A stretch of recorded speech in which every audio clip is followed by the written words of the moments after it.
Hello students, today in 9th class science we are starting a new chapter, motion. हम लोग ये chapter start कर रहे हैं मोशन. इसमें मोशन अभी हम लोग कहते हैं सिंपल, जब भी ये शब्द सुनने में आता है motion is something related two objects moving around, है ना. जो चीज़ें चल रही हैं अभी हम लोग बोलते हैं these objects are in motion.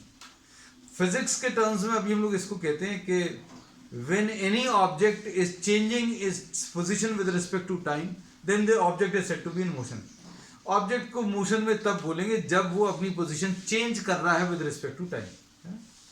तो अब ये थोड़ा सा ये ऐसे ही टर्म्स दिए रहते हैं, ऐसी डेफिनेशंस लिखी रहती हैं, लेकिन क्या ये डेफिनेशन सही हैं? तो इसको अब हम लोग थोड़ा सा और इलाबोरेट करेंगे.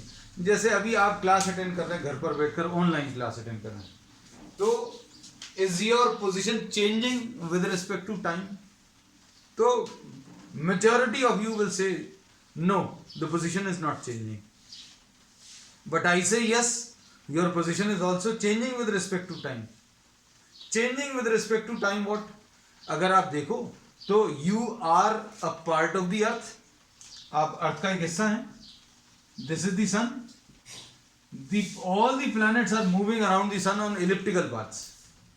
तो आपको अगर अभी हम लोग देखें तो आपका जो घर है, हमारा जो घर है वो अर्थ में कहीं पर है, and this earth is moving around the sun throughout. पूरे समय चलता रहता है और कितने पूरा एक कंप्लीट रोटेशन में 365 1/4 डेज ले रहा है. सो वी से दैट जिसको अभी तक अभी हम लोग बोल रहे थे कि आप घर पर बैठकर पढ़ रहे हैं या पढ़ाई कर रहे हैं, you are attending the online class, but your position is also changing with respect to time. लेकिन किसके रिस्पेक्ट में? Someone who is observing above the earth, above the sun. मतलब कोई अगर इन दोनों ऑब्जेक्ट से अलग तुम्हें अगर ऑब्जर्व कर रहा है तो तुम्हें तुम्हारा घर दिखेगा, मतलब ग्लोब दिखेगा. ग्लोब में बहुत सारे कॉन्टिनेंट्स हैं, ठीक है. एशिया दिखेगा, एशिया में हमारी कंट्री इंडिया दिखेगी, इंडिया में सागर, और उसमें पर्टिकुलर एक जगह पर आपका घर. तो घर जो है वो सन के चारों तरफ मूव कर रहा है. So for a observer who is observing you from somewhere in the space, you are in motion. और इसमें एक मोशन तो ये है. दूसरा मोशन कौन सा है? The earth is also spinning about its own axis.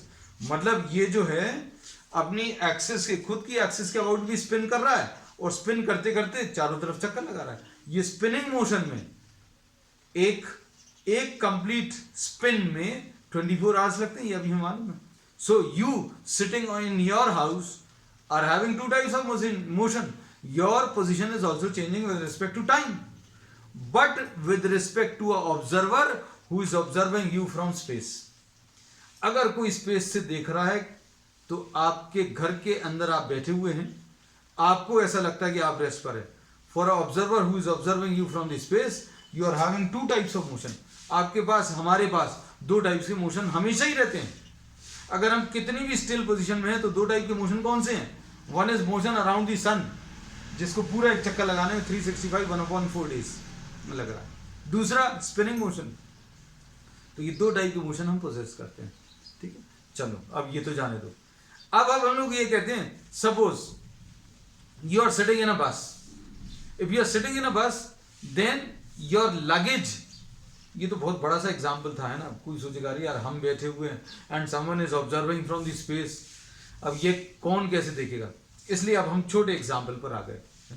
छोटा एग्जाम्पल क्या है? Suppose you are sitting in a moving bus, you are traveling somewhere, your luggage is lying on the shelf, ऊपर वाले बर्थ पर रखी हुई या शेल्फ पर रखी हुई है ना. तो आपको कैसा दिखेगा?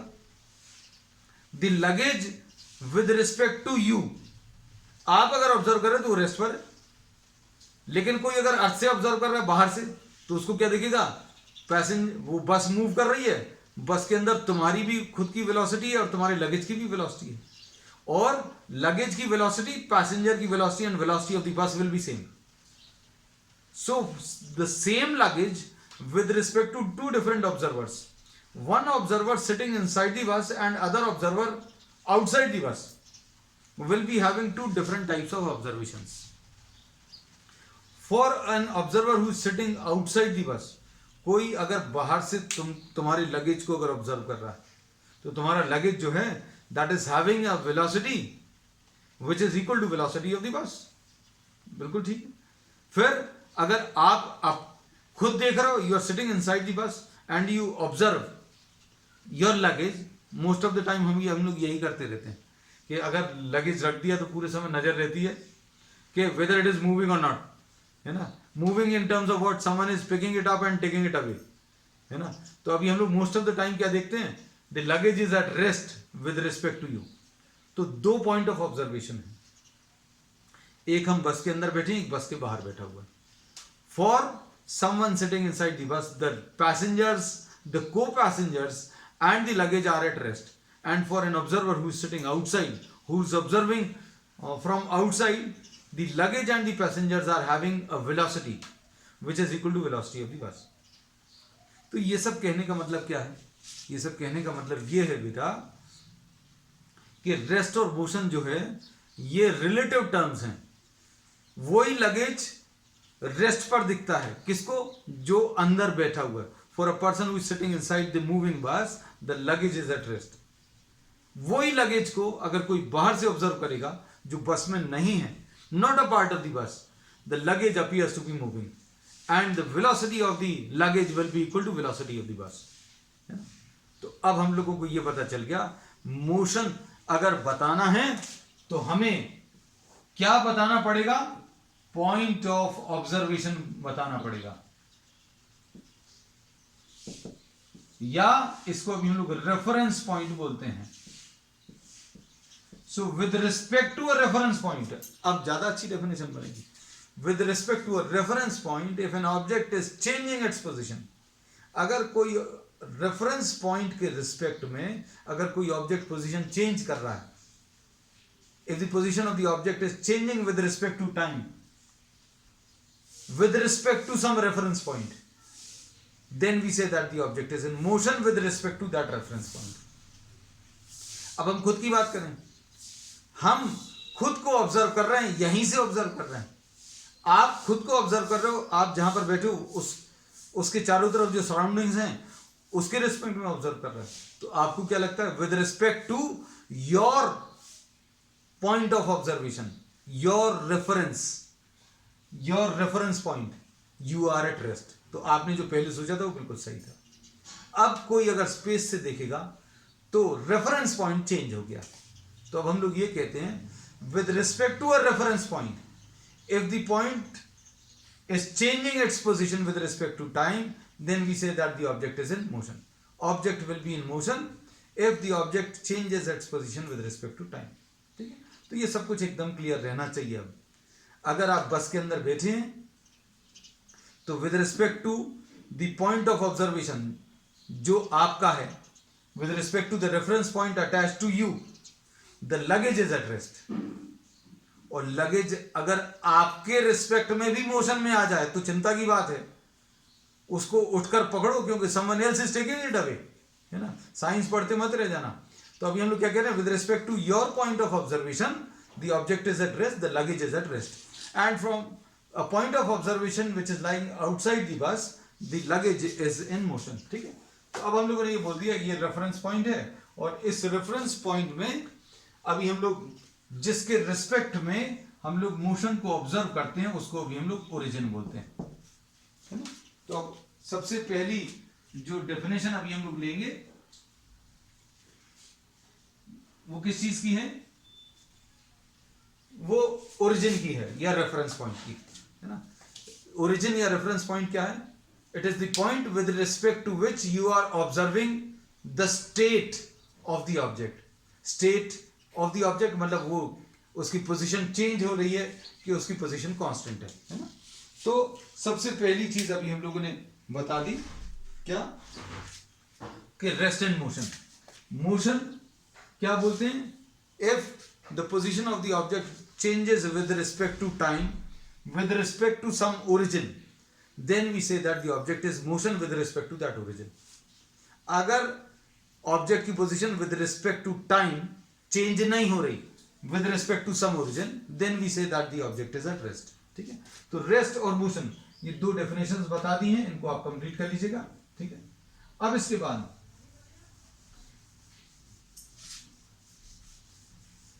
नेक्स्ट टर्म अभी हम लोग इसमें ले रहे हैं,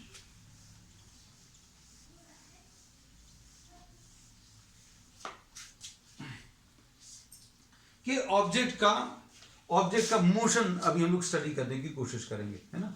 suppose this is some origin and we are considering what, a straight line motion. अभी हम लोग एक स्ट्रेट लाइन मोशन कंसिडर कर रहे हैं। तो इसमें अभी हम लोग ये कहते हैं, suppose an object is starting its motion from t is equal to 0। हमने जब मोशन स्टार्ट किया उसमें टाइमर सेट कर दिया t is equal to 0 and t is equal to 10 seconds पर suppose the object is at a point A which is suppose 20 meters from the origin। 10 second बाद ये object 20 metres दूर है origin से। आपने घर से चलना शुरू किया, 10 सेकेंड में 20 मीटर्स दूर पहुंच गए, है ना। At t is equal to 15 seconds your position changes further। suppose this changes to 27 meters, ठीक है। तो अब इसमें आपको ये सारी चीजें समझ में आनी चाहिए कि आपका मोशन इसमें कैसा है, फास्ट है, स्लो है, दैट विल बी डिस्कसिंग। ये डिफरेंट एस्पेक्ट है, क्योंकि 10 सेकंड में 20 मीटर चल रहा है तो 5 सेकंड में 10 मीटर चलेगा, इधर 5 सेकंड में 7 मीटर चल गया। हम क्या बोले, 10 सेकंड्स में 20 मीटर्स मूव कर रहा है, मतलब 5 सेकंड्स में 10 मीटर्स मूव कर रहा है, लेकिन यहां पर स्लो डाउन हो गया थोड़ा सा, है ना। तो अब इसमें t is equal to 15 seconds पर suppose this is at 27 meters, ठीक है। और t is equal to suppose 22 seconds पर the object is at c which is represented by say 17 meters। अब इसका मतलब क्या है, ये ऑब्जेक्ट A तक गया, A से फिर B तक गया, B पर टर्न अराउंड हुआ, चेंज किया अपना डायरेक्शन और यहां C पर आ गया, और ये C जो है that is representing what, 17 metres. अब इन चीजों को अच्छे से समझना, जो चीजें अभी हम बोल रहे हैं। इसमें अभी हम लोग ये कहते हैं length of the actual path covered by the object.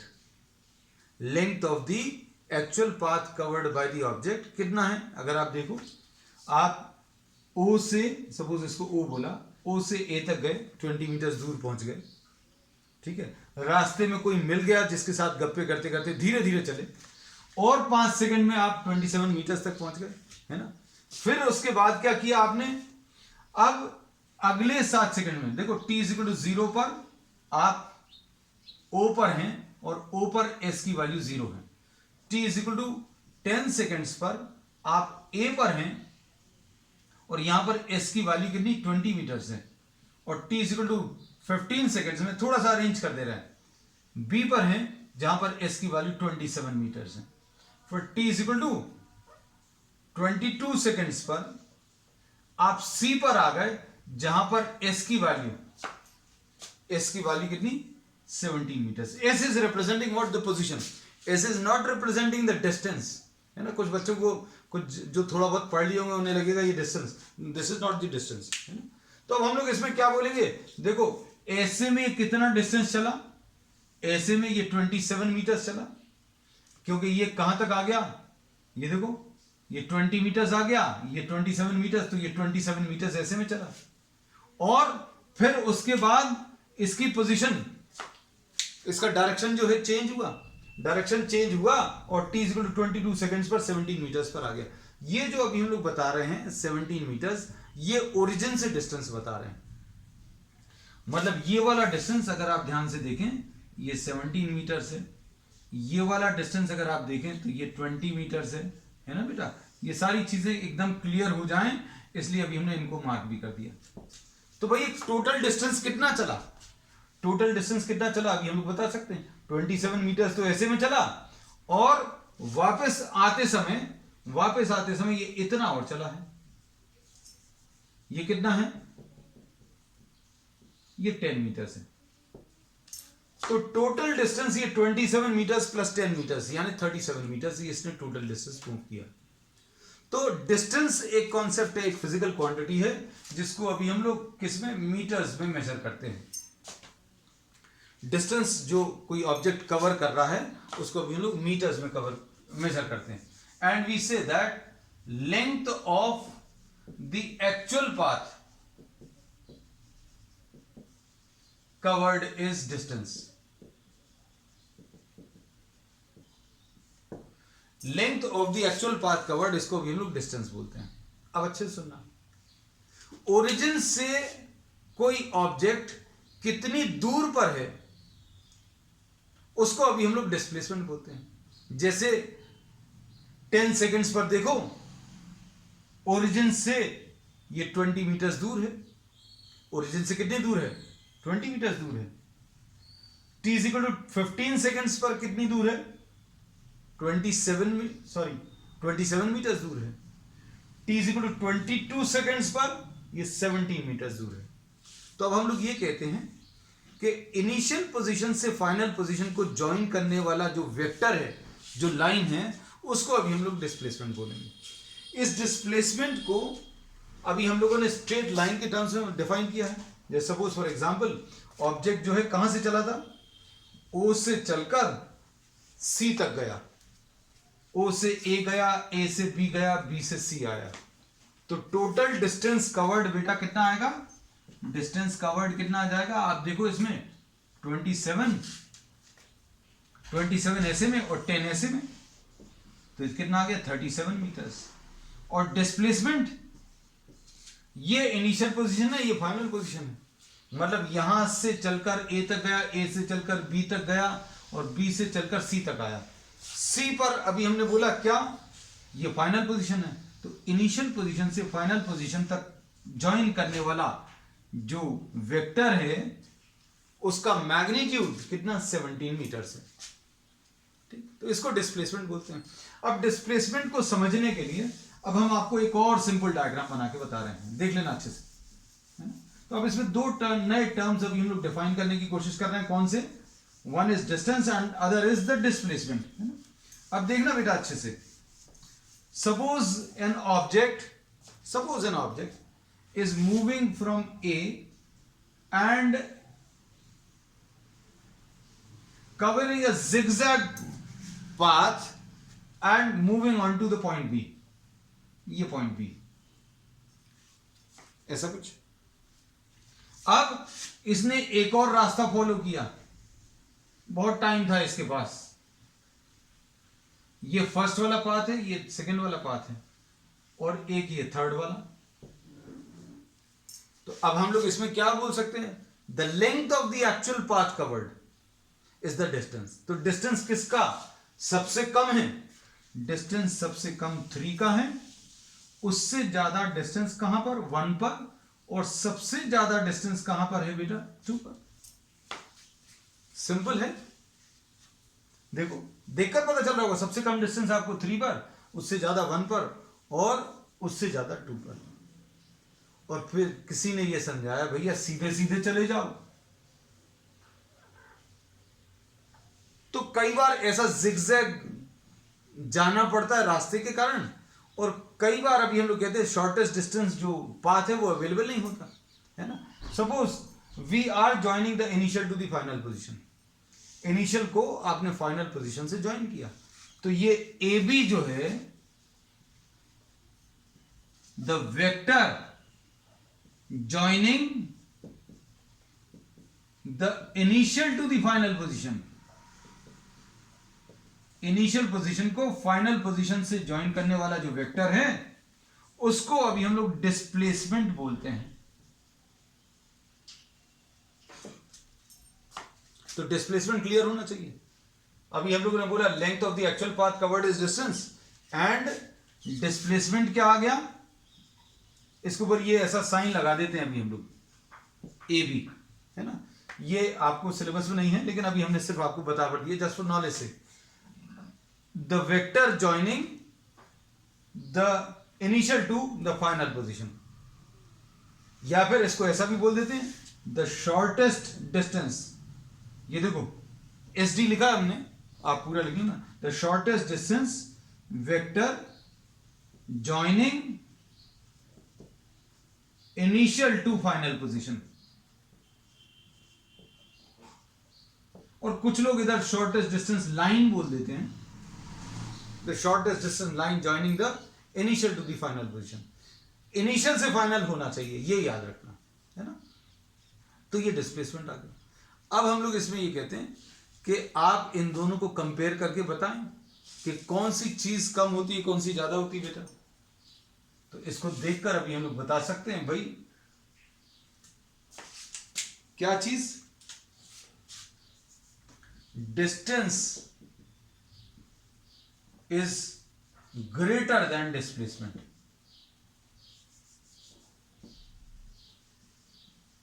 Magnitude of displacement ऐसा लिख देते हैं। कौन सी चीज ज्यादा है बेटा? डिस्टेंस हमेशा ज्यादा रहेगा। अगर आप किसी जिगजैग पाथ पर चल रहे हो तो डिस्टेंस आपका ज्यादा रहेगा, डिस्प्लेसमेंट जो है कम लेने वाला है ना? अब देखो ध्यान से, अब इसमें हम लोग ये कहते हैं कि क्या कभी दोनों बराबर हो सकते हैं? तो भैया हम लोग बोल रहे हैं इसमें तो डिस्टेंस बहुत ज्यादा है, इसमें डिस्टेंस थोड़ा सा कम हो गया, इसमें डिस्टेंस और कम हो गया। अगर आप ऐसे चल दोगे तो डिस्टेंस और कम हो जाएगा। और ये जैसे जैसे आप इस रास्ते पर आते जा रहे हो डिस्टेंस जो है डिस्प्लेसमेंट के बराबर होता जा रहा है। तो हम लोग क्या बोल सकते हैं, और आप सोच कर देखो, अगर आप ऐसे आ जाओगे तो डिस्टेंस जो है लगभग मैग्नीट्यूड ऑफ डिस्प्लेसमेंट के बराबर हो जाएगा। और अगर आप इसी रास्ते पर चल दोगे तो इनिशियल से फाइनल पोजीशन ज्वाइन करने वाला यही डिस्प्लेसमेंट रहेगा और इसी की लेंथ जो है डिस्टेंस रहेगी। तो अब हम लोग इसमें नई चीज क्या बोल सकते हैं, that for a straight line motion, for a straight line motion displacement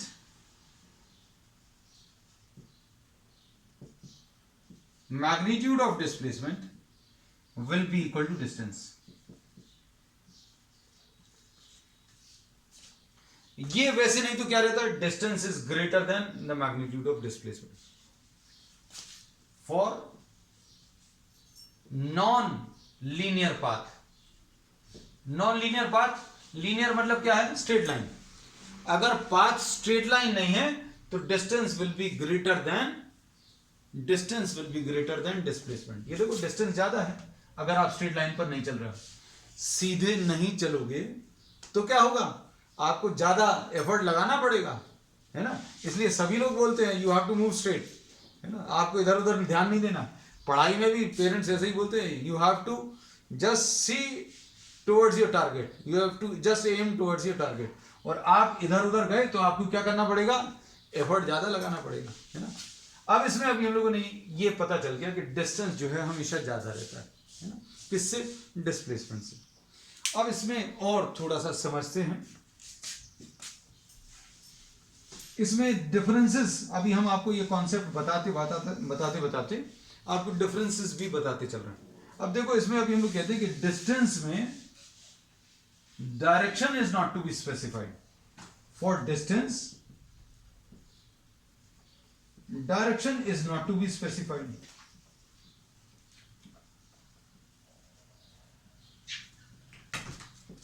लेकिन इसमें डायरेक्शन स्पेसिफाई करना पड़ता है, आपको ऐसा बोलना पड़ता है कि ए से बी, मतलब इनिशियल पोजीशन ए है और फाइनल पोजीशन बी, ठीक है।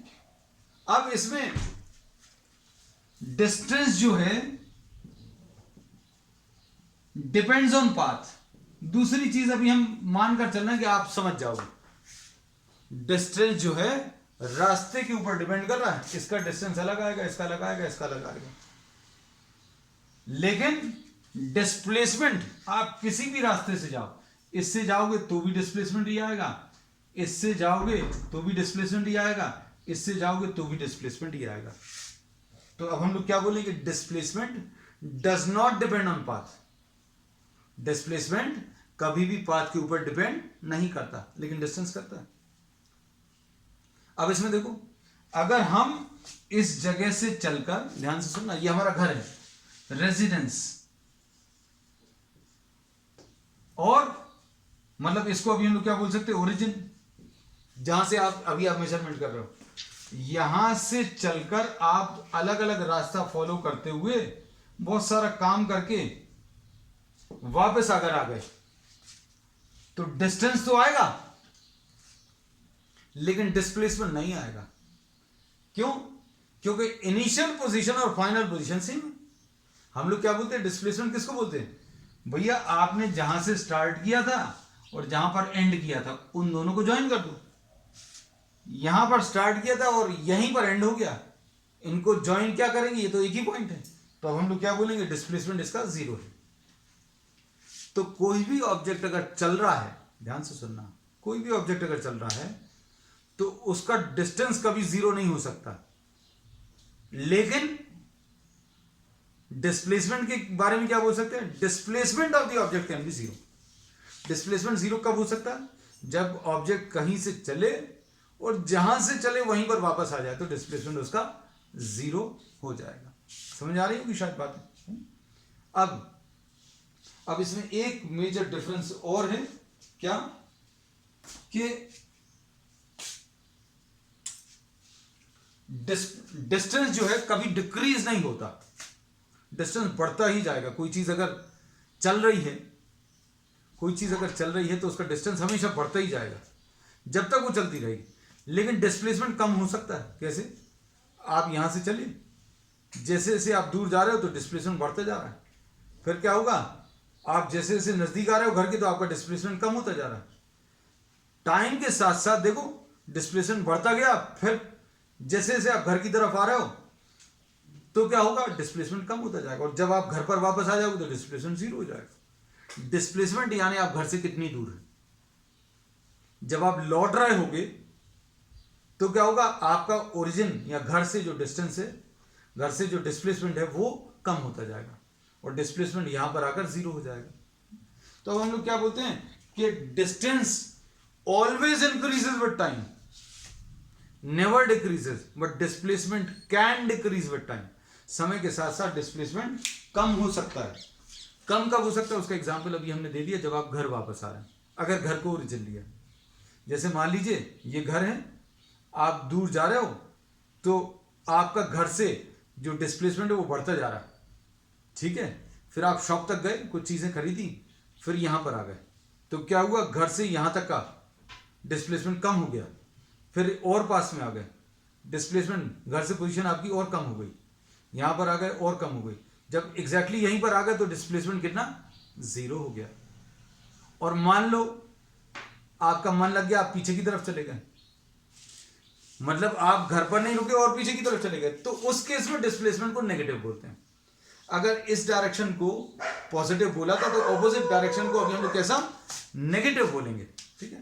तो अब हमें ये क्या पता चल गया कि डिस्प्लेसमेंट जो है ये पॉजिटिव भी हो सकता है, नेगेटिव भी हो सकता है और जीरो भी हो सकता है। Displacement can be positive, it can be negative, it can be zero, but distance is always positive. अब आज के लेक्चर में अभी हमने सिर्फ इंट्रोडक्शन दिया मोशन का। आज इसको फिर से देखकर जो जो इंपॉर्टेंट पॉइंट्स लगे आप उनको नोट डाउन कर लेना, ठीक है। That's all for today. We will continue with types of motion on the next time. That's all.